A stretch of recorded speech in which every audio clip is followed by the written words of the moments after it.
வணக்கம். தமிழ் பேசும் மக்களின் உரிமை குரலான வீரகேசரியின் இரவு நேர பிரதான செய்திகள். வாசிப்பது அபினேஷ் ஜான்சன், செய்தியாசிரியர் MD லூசியஸ். முதலில் தலைப்புச் செய்திகள்.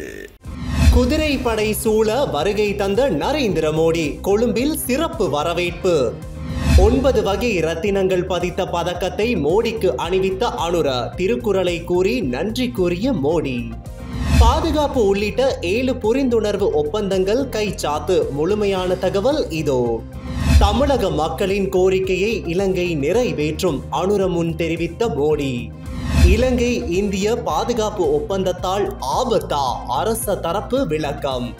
திடீரென கூட்டாக சந்திக்க உள்ள சந்திரிகா, மஹிந்த, ரணில், மைத்திரி. காரணம் இதோ.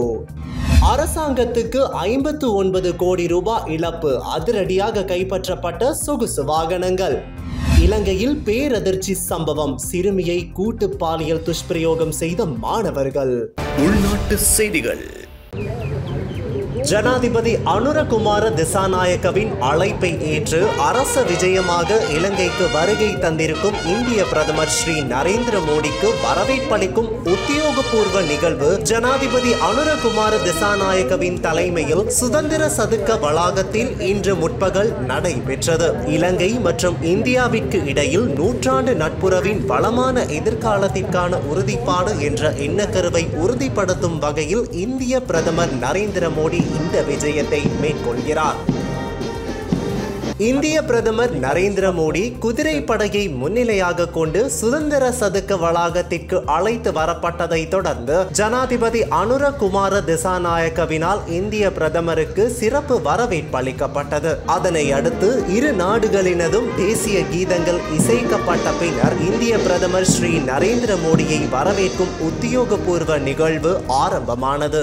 இதன் போது கௌரவ வேட்டுக்கள் தீர்க்கப்பட்டு இந்திய பிரதமர் நரேந்திர மோடிக்கு வரவேற்பளிக்கப்பட்டதை தொடர்ந்து இந்திய பிரதமர் ராணுவ அணிவகுப்பு மரியாதையை ஏற்றுக்கொண்டார்.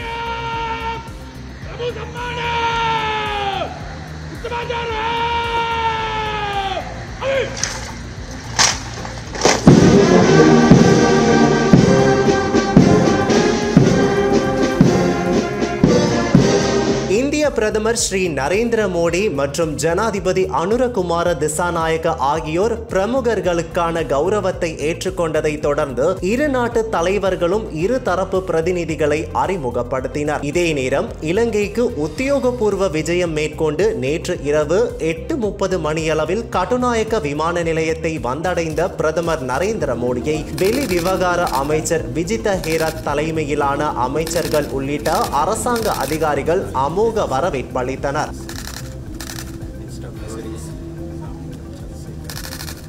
இதனைத் தொடர்ந்து அவர் அங்கிருந்து கொழும்பு கட்டுநாயக்க அதிவேக வீதி வழியாக பலத்த பாதுகாப்புடன் கொழும்புக்கு அழைத்து வரப்பட்டார்.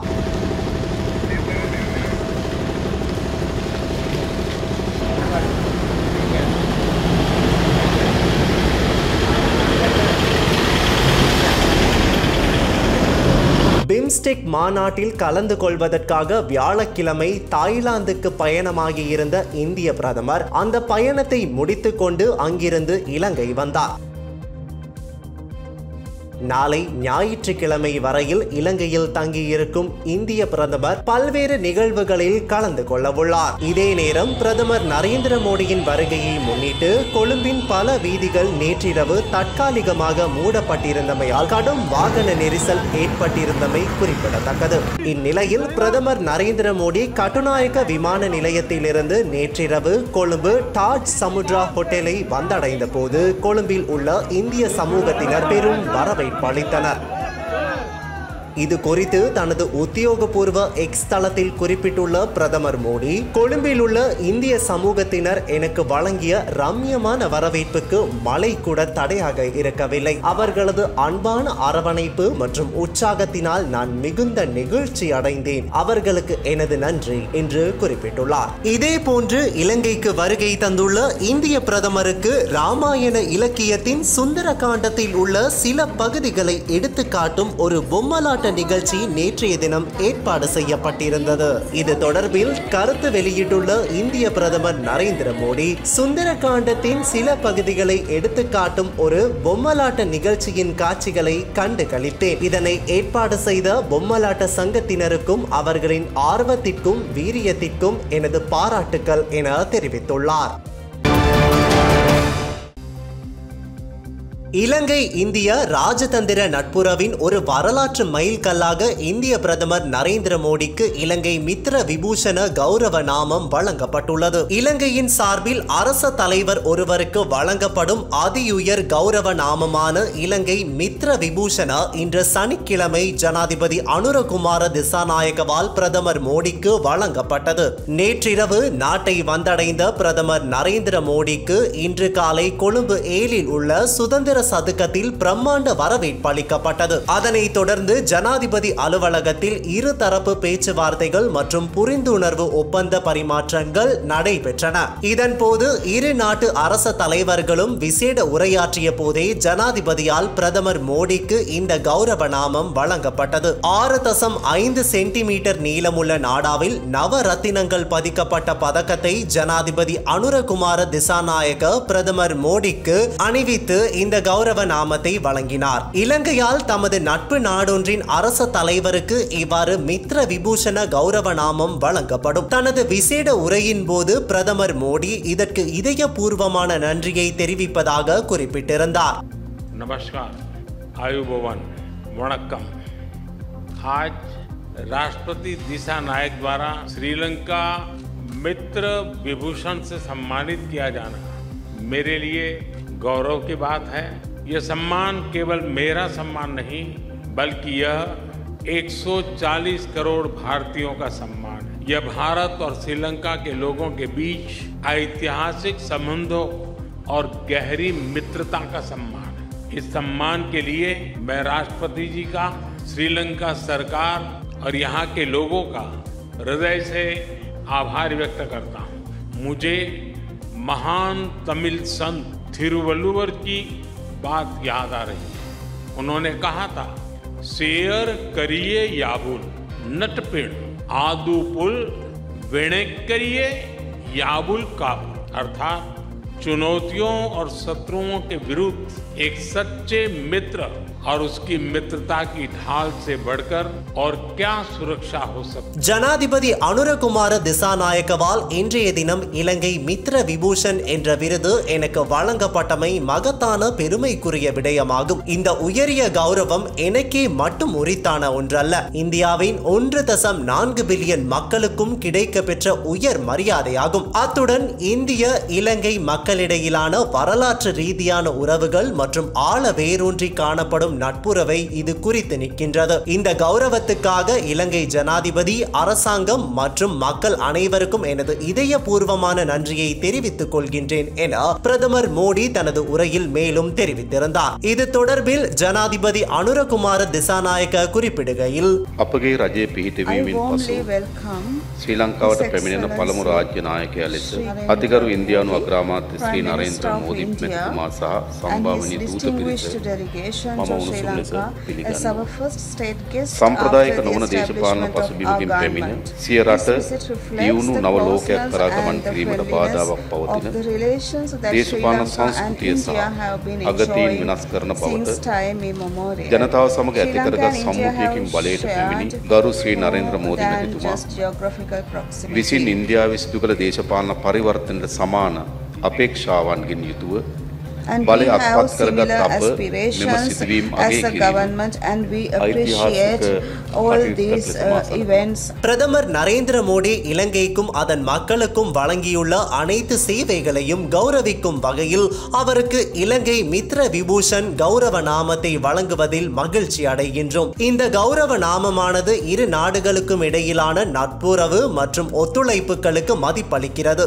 அனைத்து சந்தர்ப்பங்களில் இலங்கைக்காக முன்னின்ற நெருங்கிய நண்பரான பிரதமர் மோடி இந்த கௌரவத்தை பெற்றுக் கொள்வதற்கு மிகவும் பொருத்தமானவர் என்று நம்புகின்றோம் என்றார். இலங்கை மித்ர விபூஷண நாமம் என்பது வெளிநாட்டு தலைவர்களுக்கு வழங்கப்படும் இலங்கையின் உயரிய கௌரவ விருதாகும். இது 2008ஆம் ஆண்டு நிறுவப்பட்டது. இலங்கையுடனான நட்பையும் ஒற்றுமையையும் உறுதியாக பேணிய தலைவர்களின் சிறப்பான சேவைகளை அங்கீகரிக்கும் நோக்கில் இந்த கௌரவ நாமம் வழங்கப்படுகிறது.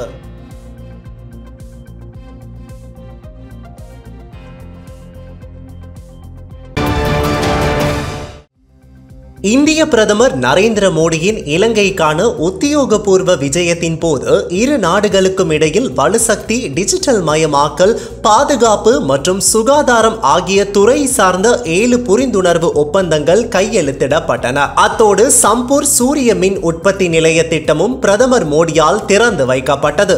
ஜனாதிபதி அனுரகுமார திசாநாயக்க மற்றும் இந்திய பிரதமர் நரேந்திர மோடிக்கு இடையிலான இருதரப்பு பேச்சுவார்த்தைகள் ஜனாதிபதி அலுவலகத்தில் இன்று இடம்பெற்றன. பேச்சுவார்த்தைகளின் நிறைவில் சம்பூர் சூரிய மின் உற்பத்தி நிலைய திட்டம் வெப்பநிலை மற்றும் ஈரப்பதத்தை கட்டுப்படுத்தக்கூடிய 5000 மெட்ரிக் டன் தம்புள்ள களஞ்சிய திட்டம் மற்றும் 5000 மத தலங்களின் கூரைகளில் சூரிய மின்கலங்களை நிறுவும் திட்டம் என்பன மெய்நிகர் ஊடாக திறந்து வைக்கப்பட்டன. தொடர்ந்து இரு தரப்பினராலும் கையெழுத்திடப்பட்ட புரிந்துணர்வு ஒப்பந்தங்கள் பரிமாற்றிக் கொள்ளப்பட்டன. வலுசக்தி ஒப்பந்தத்தில் மின்சார இறக்குமதி மற்றும் ஏற்றுமதிக்கு உயர் மின்னழுத்த நேரடி மின்னோட்ட இடை இணைப்பை செயற்படுத்துவதற்கான இருதரப்பு புரிந்துணர்வு ஒப்பந்தம் கையெழுத்திடப்பட்டுள்ளது.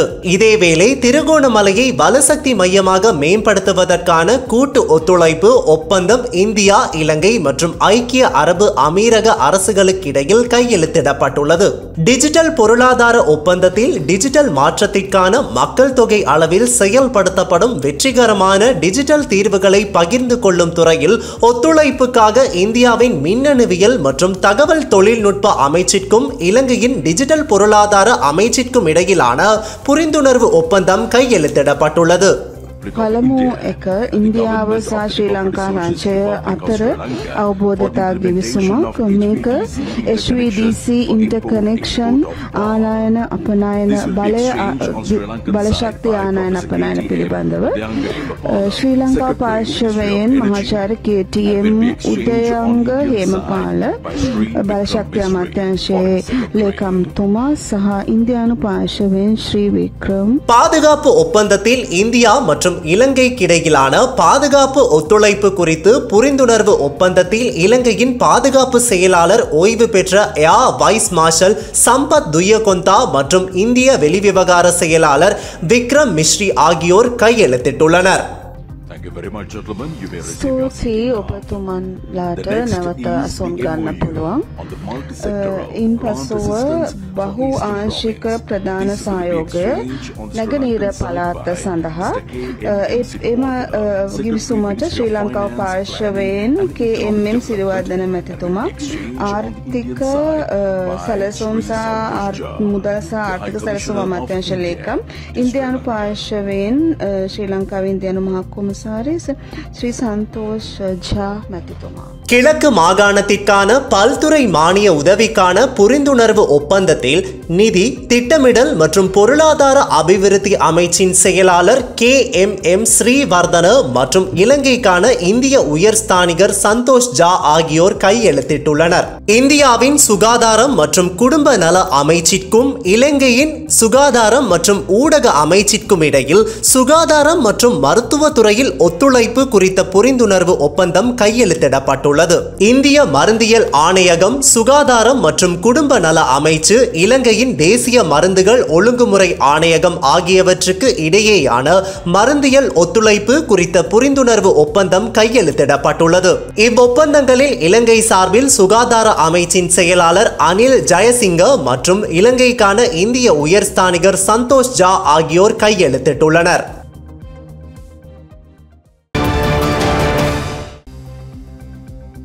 இந்தியாவில் உள்ள தமிழக மக்களின் கோரிக்கையை இலங்கை நிறைவேற்றும் என நம்புகிறேன் என்று இந்திய பிரதமர் நரேந்திர மோடி தெரிவித்தார். இலங்கைக்கு உத்தியோகபூர்வ விஜயம் மேற்கொண்டுள்ள இந்திய பிரதமர் ஜனாதிபதி செயலகத்தில் இடம்பெற்ற கூட்டு ஊடகவியலாளர் சந்திப்பில் வைத்தே இதனை குறிப்பிட்டார். இலங்கை சிறைகளில் உள்ள தமிழக மீனவர்களை உடனடியாக விடுவிக்கவும் படகுகளை திருப்பி அனுப்பவும் வலியுறுத்தியுள்ளேன் என்று கூறிய இந்திய பிரதமர் மீனவர்களின் வாழ்வாதாரம் குறித்தும் இலங்கை ஜனாதிபதியுடன் கலந்துரையாடியதாக தெரிவித்தார். மீனவர்கள் விவகாரத்தை மனிதாபிமானத்தோடு அணுக இரு நாடுகளும் ஒப்புக்கொண்டுள்ளதாக இந்திய பிரதமர் நரேந்திர மோடி கூறினார். இலங்கைக்கு இந்தியா இக்கட்டான காலகட்டங்களில் உதவி இருக்கிறது. இலங்கையில் தீவிரவாத தாக்குதல், கொரோனா காலகட்டங்களில் என இலங்கைக்கு இந்தியா உதவியுள்ளது. அதே நேரம் பொருளாதார நெருக்கடியில் இலங்கை தவித்த போது இந்தியா துணை நின்றது. ஒரு உண்மையான அயல் நாடாக இலங்கையுடன் நின்றது பெருமையாக உள்ளது என தெரிவித்தார். இங்கு உரையாற்றிய ஜனாதிபதி அனுரகுமார திசாநாயக்க இந்தியாவின் அண்டை நாடுகளுக்கு முன்னுரிமை என்ற வெளியுறவு கொள்கை கட்டமைப்பிற்கு ஏற்ப நமது நாட்டின் பொருளாதார செயல்முறை மற்றும் நிலையான பொருளாதார நிலைக்கு இந்தியாவின் அர்ப்பணிப்பு மற்றும் ஆதரவிற்காக பிரதமர் மோடிக்கு நன்றி கூறுகின்றேன். இரு நாடுகளுக்கும் இடையே ஏற்கனவே சிறந்த பாதுகாப்பு ஒத்துழைப்பை மேலும் மேம்படுத்துவது குறித்து நாங்கள் விரிவாக விவாதித்தோம். மேலும் இந்தியாவின் பாதுகாப்பிற்கும் பிராந்தியத்தின் பாதுகாப்பிற்கும் தீங்கு விளைவிக்கும் எந்த ஒரு நோக்கத்திற்கும் இலங்கை பிரதேசம் பயன்படுத்தப்படாது என்ற எனது நிலைப்பாட்டை மீண்டும் உறுதிப்படுத்தினேன் என்று குறிப்பிட்டுள்ளார்.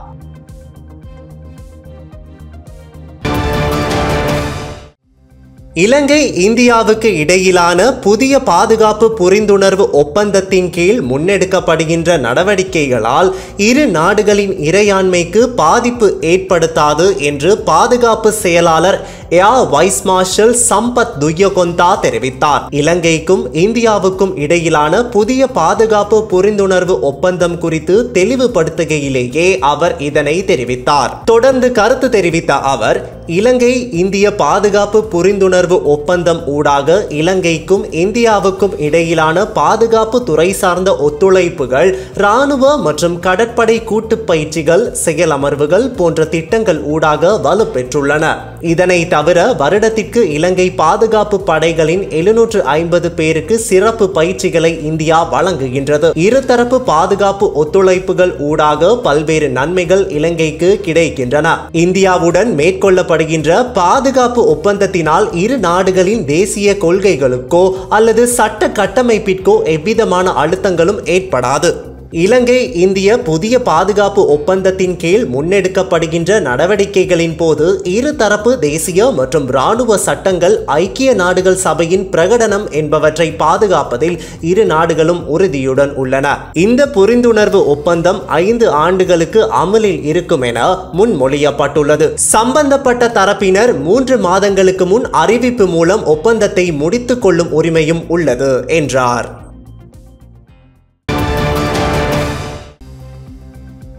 நாட்டின் முன்னாள் ஜனாதிபதிகள் 4 பேர் நாளை மறுதினம் முக்கிய கலந்துரையாடலில் ஈடுபட உள்ளதாக தகவல்கள் வெளியாகியுள்ளன. கொழும்பில் உள்ள ஹோட்டல் ஒன்றில் பிற்பகல் வேளையில் இந்த சந்திப்பு இடம்பெறவுள்ளதாக தெரிவிக்கப்பட்டுள்ளது.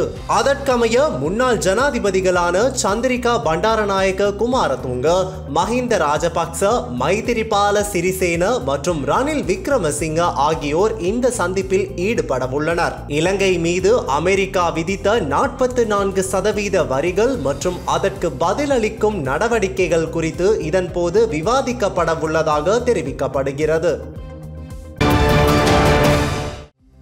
மோட்டார் போக்குவரத்து துறையில் முறையான சுங்க அனுமதி இல்லாமல் பதிவு செய்யப்பட்ட வாகனங்கள் தொடர்பான விசாரணையின் ஒரு பகுதியாக லஞ்ச ஒழிப்பு ஆணையகம் கூடுதலாக 12 வாகனங்களை கைப்பற்றியுள்ளது. குறிப்பாக கட்டாய சுங்க நடைமுறைகளுக்கு உட்படாமல் பதிவு செய்யப்பட்டதற்காக இந்த வாகனங்கள் ஊழல் குற்றச்சாட்டின் பேரில் பறிமுதல் செய்யப்பட்டுள்ளன. பறிமுதல் செய்யப்பட்டவற்றில் ஒரு ஜீப், 6 மிட்சுபிஷி மாண்டேரோ ஜீப்கள், 3 டொயோட்டா ஜீப்கள், ஒரு லேண்ட் க்ரூசர் பிராடோ ஜீப் மற்றும் ஒரு நிசான் டபுள் கேப் ஆகியவை அடங்கும். இந்த நடவடிக்கைகள் எவ்வாறு நிகழ்ந்தன என்பதை கண்டறியவும், அரசாங்கத்திற்கு ஏற்பட்ட நிதி இழப்பை மதிப்பிடவும் மேம்பட்ட அறிவியல் மற்றும் தொழில்நுட்ப முறைகளை பயன்படுத்தி விசாரணை நடத்தப்படுகிறது என்று ஆணையகம் தெரிவித்துள்ளது. மேலும் சட்டவிரோதமாக பதிவு செய்யப்பட்டு அரசுக்கு 59,71,89,323 ரூபாய் இழப்பை ஏற்படுத்திய 15 வாகனங்களும் காவலில் எடுக்கப்பட்டு மேலதிக விசாரணைக்காக சுங்கத்துறையிடம் ஒப்படைக்கப்பட்டுள்ளதாக ஆணையகம் தெரிவித்துள்ளது.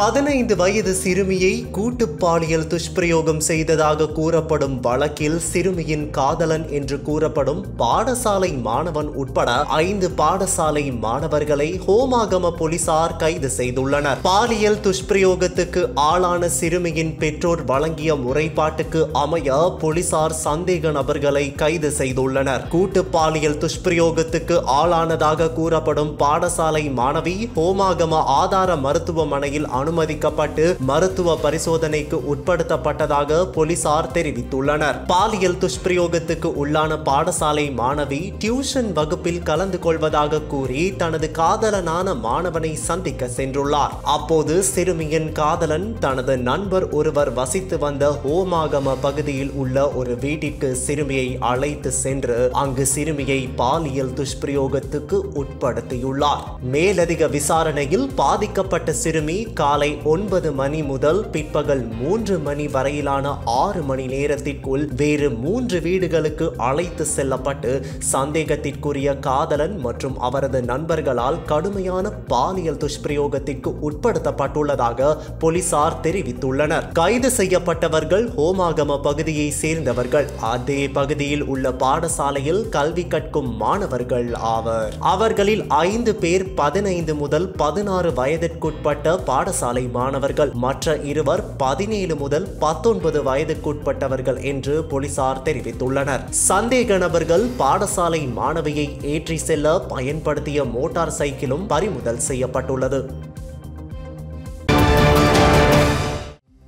பிரதமர் நரேந்திர மோடியின் இலங்கை பயணத்தின் போது பாதுகாப்பு தொடர்பான முக்கிய ஒப்பந்தங்கள் கையெழுத்தாகும் என்பது பெரும் எதிர்பார்ப்பாக இருந்து வருகிறது. இன்னொரு பக்கம் 50 ஆண்டுகளுக்கும் மேலாக நீடித்து வரும் தமிழ்நாட்டு மீனவர் பிரச்சினைக்கு தீர்வு காணும் வகையில் கச்சத்தீவு விவகாரத்தில் அதிமுக்கியமான ஒப்பந்தங்கள் கையெழுத்தாக வாய்ப்பு உள்ளதாகவும் தகவல்கள் வெளியாகி உள்ளதாக தமிழக ஊடகம் ஒன்று தகவல் வெளியிட்டுள்ளது. அந்த செய்தியில் தமிழ்நாடு சட்டசபை தேர்தல் அடுத்த ஆண்டு நடைபெறும் நிலையில் தற்போது தமிழக மீனவர் பிரச்சனை விஸ்வரூபம் எடுத்துள்ளது. தமிழக மீனவர் பிரச்சனைக்கு ஒரே தீர்வு கச்சத்தீவு மீட்பு தான் என தமிழ்நாடு சட்டசபையில் மீண்டும் தீர்மானம் நிறைவேற்றப்பட்டுள்ளது.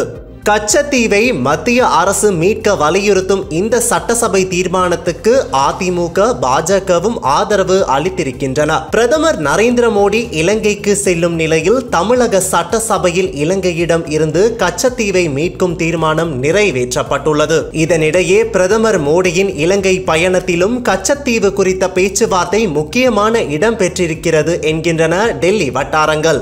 இலங்கையிடம் இருந்து கச்சத்தீவை திரும்ப பெற முடியுமா என்கிற கேள்விகளுக்கு அப்பால் மத்தியில் ஆளும் பாஜக கூட்டணி அரசு 2 நிலைப்பாடுகளுடன் கச்சத்தீவு விவகாரம் குறித்து இலங்கை அரசுடன் பேச்சுவார்த்தை நடத்த உள்ளதாம்.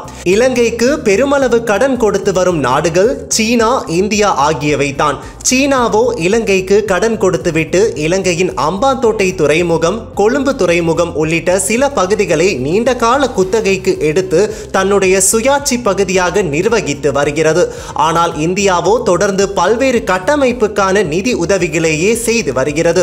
தற்போது சீனாவின் பாணியில் இந்தியாவும் இலங்கையிடம் இருந்து சில பகுதிகளை நீண்ட கால குத்தகைக்கு பெறுவது என திட்டமிட்டுள்ளதாம்.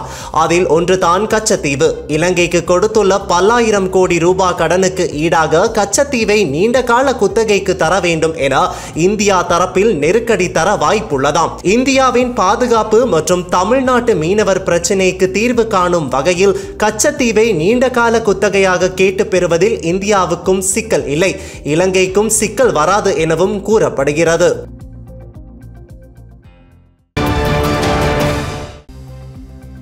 ஜேவிபி தலைமையிலான கிளர்ச்சியின் நினைவு தினமான ஏப்ரல் 5ஆம் தேதி அரசாங்கம் இந்தியாவுடன் பாதுகாப்பு உடன்படிக்கை உள்ளிட்ட பல புரிந்துணர்வு ஒப்பந்தங்களில் கைச்சாத்திடுகின்றது. இது ஒரு விதியின் திருப்பு முனை என ஜேவிபியில் இருந்து பிரிந்த முன்னணி சோசியலிச கட்சியின் பிரதம செயலாளர் குமார் குணரட்னம் தெரிவித்துள்ளார். ஊடக மாநாடொன்றில் நேற்று கலந்து கொண்டு கருத்து வெளியிடும் போதே இதனை தெரிவித்த அவர், අපි දන්නවා දැන් මේ අපිට දැනට තියෙන ආරංචි අනුව ආරක්ෂක ගිවිසුම් අත්සන් කරන්න නියමිතයි. ඒ වගේම බලශක්තිය සම්බන්ධ ගිවිසුම් අත්සන් කරන්න නියමිතයි. ඒ යටතේ මන්නාරමේ සිට දකුණු ඉන්දියාව දක්වා ලංකාවේ විදුලි බල පද්ධතිය ඉන්දියාවට සම්බන්ධ කිරීම සම්බන්ධ ගිවිසුම් අත්සන් කරන්නට නියමිතයි. ඒ වගේම ත්‍රිකුණාමල තෙල් ටැංකි සම්බන්ධයෙන් ඉන්දියාව ලංකාව සහ එක්සත් අරාබිය මිහිර රාජ්‍ය සම්බන්ධ වෙච්ච ක්‍රියාකාරකම් වලට යන්න නියමිතයි. ඒ වගේම ඒ අතරේ මෝදී අග්‍රාමාත්‍යතුමා වන්දනාකරුවෙක් ලෙස ශ්‍රීමා බෝධිය වැඳ පුදා ගන්නත් යනවයි කියලා කැබිනට් ප්‍රකාශක පහුගියදා කිව්වා. ඒ වගේම මන්නාරම රෝහලට යම් පරිත්‍යාග කරලා මේ උතුරේ ජනතාවගේ යම් යම් ආශිර්වාදයන් ලබා ගැනීමට නියමිතයි කියලාත් කියුවා. නමුත් අපි මේක ඊටාම බරපතල තත්වයක් ලෙස අපි දකිනවා. விசேஷයෙන් இந்திய பிரதமர் நரேந்திர மோடியின் இலங்கை விஜயம் எதிர்வரும் காலங்களில் இலங்கை தொடர்பில் பாரிய பிரச்சனைகளை உருவாக்கலாம். அத்துடன் மோடியின் விஜயத்தின் மூலம் பாதுகாப்பு ஒப்பந்தம், மின்சாரம் மற்றும் எரிசக்தி துறை தொடர்பான ஒப்பந்தம் உள்ளிட்ட பல ஒப்பந்தங்கள் கைச்சாத்தாகின்றன. இவற்றின் மூலம் இலங்கை துறைமுகங்கள், திருகோணமலையில் உள்ள எண்ணெய் தொட்டி பண்ணைகள் ஆகியவற்றை கட்டுப்படுத்த வேண்டும் என மோடி எதிர்பார்ப்பார். இதேவேளை இந்து சமுத்திர பிராந்தியத்தின் புவிசார் அரசியலை பொறுத்தவரையில் இந்தியா, அமெரிக்கா, சீனா போன்ற நாடுகள் ஆதிக்க மோதலில் ஈடுபட்டுள்ளன. பாதுகாப்பு உடன்படிக்கையில் கைச்சாத்திடுவதன் மூலம் இலங்கையும் தேவையில்லாமல் புவிசார் அரசியலில் ஈடுபட வேண்டியிருக்கும். எனவே ஒப்பந்தத்தில் கைச்சாத்திடுவது அரசாங்கத்தின் தவறாகும். அத்துடன் ரணில் விக்ரமசிங்க பாதுகாப்பு செயலாளராக இருந்த காலத்தில் அமெரிக்காவுடன் ACSA உடன்படிக்கையில் இலங்கை கையெழுத்திட்டது. மேலும் ராஜபக்சக்களும் விக்ரமசிங்கவும் நாட்டை காட்டிக் கொடுப்பது புதிதல்ல. இந்த உடன்படிக்கைகளுக்கு எதிராக வீதியில் இறங்கிய ஒரு அரசியல் அமைப்பு இன்று அவற்றிற்கு தலை சாய்க்கின்றது. இந்த அரசாங்கம் சோசியலிச ஆட்சி முறையை கடைபிடிப்பதாக உறுதியளித்து தற்போது தனியார் மயம் மற்றும் வரி விதிப்பு என தமது வழிகளை மாற்றிக்கொண்டதாக அவர் சுட்டிக்காட்டியுள்ளார். ලංකාවේ අපි දන්න තරමින් මෑත ඉතිහාසයේ ලංකාවේ ආරක්ෂක ඒ කියන්නේ අපි කියනවා මේ ඩිෆෙන්ස් ඇග්‍රීමන්ට්ස් කියන එක ලංකාව මෑත කාලේ එහෙම කිසිම රටක් එක්ක එවනේ ඩිෆෙන්ස් ඇග්‍රීමන්ට්ස් වලට ආවේ නෑ.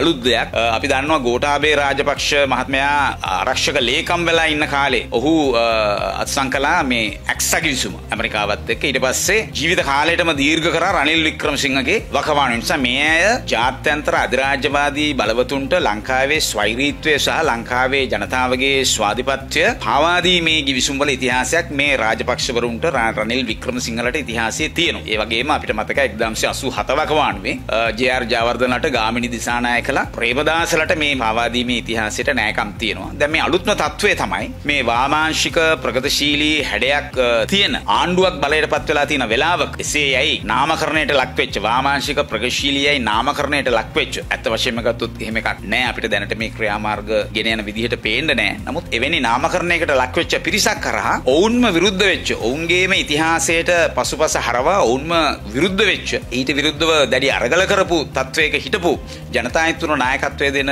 ජාතික ජනබලවේග ආණ්ඩුවකින් එහි ජනාධිපතිවරයා විසින් මෙවැනි යටත්වීමේ ගිවිසුමකට, එවැගේම ඉන්දියානු ආධිපත්‍යයට යටත්වීමේ ගිවිසුමකට අවතීර්ණ වීම අපි හිතනවා දේශපාලන වශයෙන් ලොකු හැරවුමක්, ඉතාමත් තීරණාත්මක සන්ධිස්ථානයක් ලෙස අපි සලකනවා. ඒ නිසා තමයි අපි මේ මාධ්‍ය හමුව විශේෂයෙන්ම පෙරටුගාමි සමාජවාදී පක්ෂය හැටියට අපි කැඳෙව්වේ.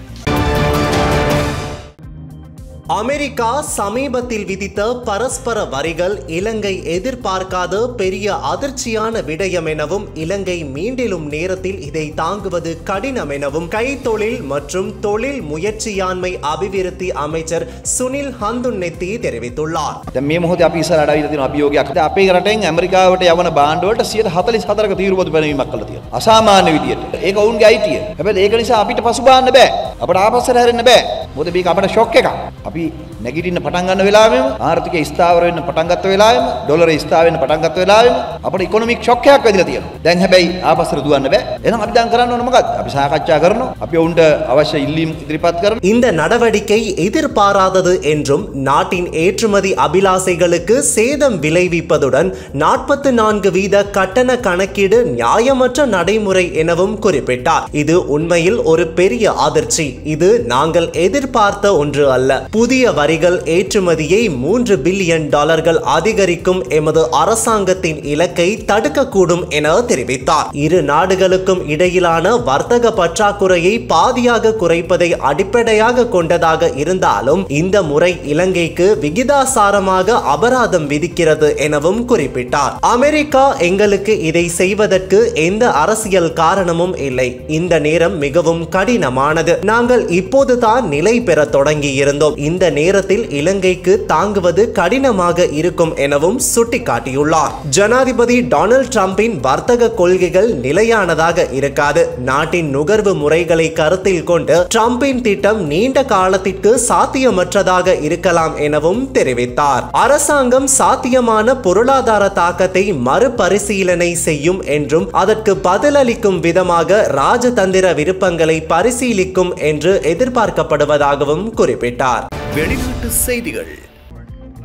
பரஸ்பர வரி விதிப்பு முறையை அமுல்படுத்திய அமெரிக்க ஜனாதிபதி டொனால்ட் ட்ரம்ப் செய்த செயல்தான் தற்போது சமூக வலைதளங்களில் பேசு பொருளாக மாறியுள்ளது. உலக நாடுகள் முழுவதும் அவரவர் பண மதிப்பை பொறுத்து பல்வேறு விகித வரிமுறைகள் உள்ள நிலையில் அண்மையில் அமெரிக்க ஜனாதிபதி டொனால்ட் ட்ரம்ப் உலக நாடுகள் அமெரிக்காவை சுரண்டுவதாக குற்றம் சாட்டினார். தங்கள் நாட்டு பொருட்களை அமெரிக்காவில் குறைந்த வரி விதிப்பில் ஏற்றுமதி செய்யும் அவர்கள் அமெரிக்க பொருட்களுக்கு தங்கள் நாட்டில் அதிக வரி விதிப்பதாக குற்றம் சாட்டினார். இதனை அடுத்து ஏனைய நாடுகளில் இருந்து அமெரிக்காவுக்கு இறக்குமதி செய்யப்படும் பொருட்களுக்கு பரஸ்பர வரி விதிப்பு முறையை கொண்டு வந்தார். அதன்படி நேற்று முன்தினம் அவர் ஒவ்வொரு நாடும் அமெரிக்காவில் வணிகம் செய்ய எவ்வளவு வரி செலுத்த வேண்டும் என்ற பட்டியலை வெளியிட்டார். அதில் ஆஸ்திரேலியாவின் எல்லைக்குள் அடங்கும் ஹர்ட் தீவு, மெக்டானல்ட் தீவு, நார்ஃபோக் தீவு, கிறிஸ்துமஸ் தீவு உள்ளிட்ட தீவு பகுதிகளுக்கும் தனித்தனியாக 10% முதல் பரஸ்பர வரி விதிப்பை ட்ரம்ப் வெளியிட்டுள்ளார். இந்த விடயத்தை வைத்து இணையவாசிகள் டொனால்ட் ட்ரம்பை கிண்டல் அடித்து வருகின்றனர். ஆஸ்திரேலியாவின் எல்லைக்குள் இருந்தாலும் அண்டார்டிகாவின் ஒரு பகுதியாக இருந்து வரும் ஹர்ட் தீவு மற்றும் மெக்டானல்ட் தீவு ஆகியவை முழுவதும் பனிப்பிரதேச தீவாகும். அதில் மனிதர்கள் யாரும் வசிக்கவில்லை. பென்குயின்களும் பனிக்கரடிகளும் தான் இருக்கின்றன. ஆனால் அந்த தீவுகளை தனியாக குறிப்பிட்டு அந்த தீவுகளுக்கு 10% வரியை ட்ரம்ப் அறிவித்துள்ளார். இதை சமூக வலைதளங்களில் கிண்டல் செய்து வரும் இணையவாசிகள் ட்ரம்ப் வரி விதிப்பில் இருந்து மக்கள் மட்டுமல்ல விலங்குகளும் தப்பிக்க முடியாது என்றும், ட்ரம்ப் வரி விதித்துள்ளதால் அதிர்ச்சி அடைந்த பென்குயின்கள் தற்போது தீவின் பொருளாதாரத்தை முன்னேற்ற கடுமையாக உழைக்க முடிவு செய்துள்ளதாகவும் கிண்டல் செய்து வருகின்றனர். உலக நாடுகளில் இருந்து இறக்குமதி செய்யப்படும் பொருட்களுக்கு வரி விதிப்பை அமெரிக்க ஜனாதிபதி ட்ரம்ப் அறிவித்த நிலையில் உலக கோடீஸ்வரர்கள் பலர் கோடிக்கணக்கில் சொத்துக்களை இழந்துள்ளதாக தகவல் வெளியாகியுள்ளது. உலகின் 180 நாடுகளுக்கு வரி விதிப்பை அறிவித்து நடைமுறைப்படுத்த ட்ரம்ப் உத்தரவிட்டுள்ளார். இதனால் பங்குச் சந்தைகளில் நேற்று முன்தினம் சரிவு ஏற்பட்டது. இதனுடன் உலக கோடீஸ்வரர்கள் பலர் கோடிக்கணக்கில் சொத்துக்களை இழந்துள்ளனர். அவர்களில் பலர் அமெரிக்காவை சேர்ந்தவர்கள் என்பது குறிப்பிடத்தக்கது. அவர்களில் முதலாவது இடத்தில் இருப்பவர் Facebook மற்றும் மெட்டா நிறுவனத்தின் உரிமையாளர் மார்க் ஜக்கர்பர்க். இவர் இழந்த தொகை 1,53,000 கோடி ரூபாய். இதற்கு அடுத்த இடத்தில் அமேசான் நிறுவனத்தின் ஜெஃப் பெசாஸ் உள்ளார். இவருக்கு 1,35,993 கோடி ரூபாய் இழப்பு ஏற்பட்டுள்ளது. ட்ரம்பின் நெருங்கிய நண்பரான எலன் மஸ்கிற்கு 94,000 கோடி ரூபாய் இழப்பு ஏற்பட்டுள்ளது. இவர்களை தவிர்த்து அமெரிக்காவை சேர்ந்த Michael Dell, Larry Ellison, Jensen Huang, Larry Page, Sergey Brin, Thomas Peterffy ஆகியோருக்கும் கடுமையான நஷ்டம் ஏற்பட்டுள்ளது. அமெரிக்காவை தாண்டி பிரான்சின் பெர்னார்ட் ஆர்னால்டின் சொத்துக்களும் சரிவை சந்தித்துள்ளது. இன்றைய நாணய மாற்று விகிதம்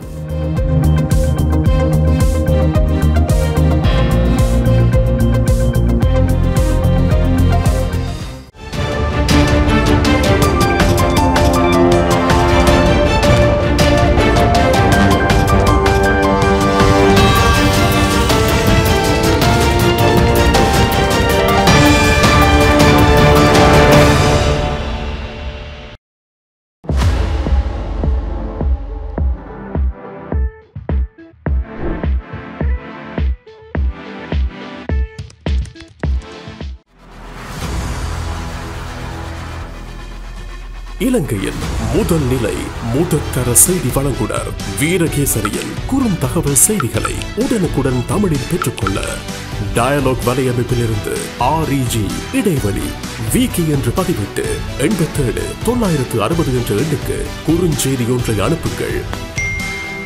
வீரகேசரி செய்தியுடன் இணைந்திருங்கள்.